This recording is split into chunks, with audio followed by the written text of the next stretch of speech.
நம்முடைய மூணார் பயணம் இப்பொழுது 8வது பாகத்தை சென்றடைந்துள்ளது. இப்பொழுது நம்ம ஒரு மேகக்கூட்டங்கள் நிறைந்த குளிர்மையான தேயிலை காடுகள் வழியாக உள்ள பயணம் தான் இது. அதே கேஎஸ்ஆர்டிசி பேருந்தில் உள்ள பயணம் தான். இந்த பயணத்தில் ஒரு புதுமை என்ன அப்படின்னா, மிகவும் குளிர்மை நிறைந்தது, மேகங்கள் நிறைந்தது, பசுமை நிறைந்தது. அந்த பல்வேறு காட்சிகளை பார்த்து தான் நம்ம இதன் வழியாக பயணம் செய்கிறோம். இந்த பயணம் எங்கேருந்து எங்கே அப்படின்னா, வாகுவாரை அப்படிங்கிற ஒரு எஸ்டேட்டில் இருந்து தலையார் வரைக்குள்ள ஒரு பயணம். அதனுடைய ஒரு ஷார்ட் வீடியோ தான் இது. அந்த இடைப்பட்ட இடங்களிலே பயணம் செய்யும்போது எந்த அனுபவம் உங்களுக்கு இருக்கும், எப்படி பயணம் செய்யும்போது அந்த பகுதியில் உங்களுக்கு எந்தெந்த இடங்களில் இயற்கை அழகு நிறைந்த இடங்களாக இருக்கும் அப்படின்னு காண்பிக்கிறதுக்கு தான் அந்த வீடியோ.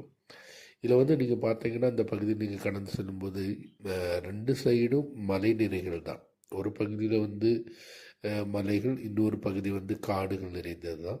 இதன் வழியாக ஒரு பயணம் செய்யும்போது ஒரு காட்டுக்குள்ளாக செல்லக்கூடிய ஒரு பயணம் போல தான் உங்களுக்கு தெரியும்.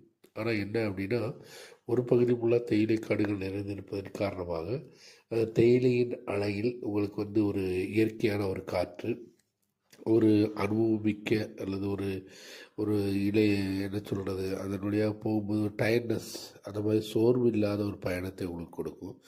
இன்னொரு பகுதி காடாக இருந்தாலும் அதில் உங்களுக்கு காட்சிகள் ஒன்றும் பார்க்க முடியலைனாலும், மறுபகுதி இப்போ நம்ம இருக்கிற இந்த சைடில் தேயிலை காடுகளை நீங்கள் பார்க்கலாம். அதே மாதிரி மறுபகுதியிலும் சில பகுதிகள், இந்த காடுகள் முடிந்த அப்படின்னா அந்த சைட்லேயும் உங்களுக்கு தேயிலை காடுகள் பார்க்கலாம். இந்த பகுதியில் நீங்கள் பயணம் செய்யும்போது தேயிலை காடுகள் தான் அதிகமாக உங்களுக்கு பார்க்க இயலும்.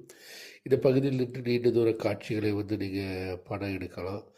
பின்ன என்ன சொல்லணும்னா, மேகக்கூட்டங்கள் எப்பொழுதுமே இந்த பகுதியில் நிறைந்து நிற்கும்.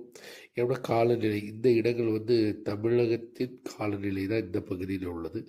தமிழகத்தில் மழை பெய்யும் போது இந்த பகுதிகளிலும் மழை காலங்கள் இருக்கும். அதுமாதிரி இந்த தலையார் அப்படிங்கிற சொல்ல இடத்துல நைமக்காடு அந்த இடத்திற்கு வந்துட்டோம்னா, அங்கிட்டு நைமக்காடுலேருந்து கீழே இறங்கும்போது கேரள காலநிலை, அது மாதிரி நைமக்காடுலேருந்து இங்கே கொஞ்சம் இங்கிட்டு வரும்போது தமிழக காலநிலையும் சேர்ந்து இருக்கும். 2 பகுதியிலேயும் 2 காலநிலை உற்பத்தியாகும். இந்த தலையார் என்ற இடத்திலிருந்து தான் பாம்பாறு உற்பத்தியாகி அமராவதி அணையை அந்த தண்ணீர் சென்றடைகிறது. அது இங்கேருந்து ஒரு பிரச்சனை. அப்படின்னா இங்கேருந்து கேரளத்திலேருந்து உற்பத்தியாகி தமிழ்நாட்டில் உள்ள ஒரு அணையை சென்றடையக்கூடியது.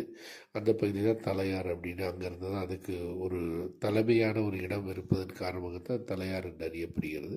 இந்த பகுதியில் 2 காலநிலைகளும் ஒன்று சேர்ந்து இருந்தாலும், நீங்கள் இப்போ மூணாறில் வெயில் அடிக்கும்போது சம்டைம் இந்த பகுதியில் தமிழகத்தின் மழையாக இருந்தால் இந்த பகுதி மழை பெய்யும். அது ஒரு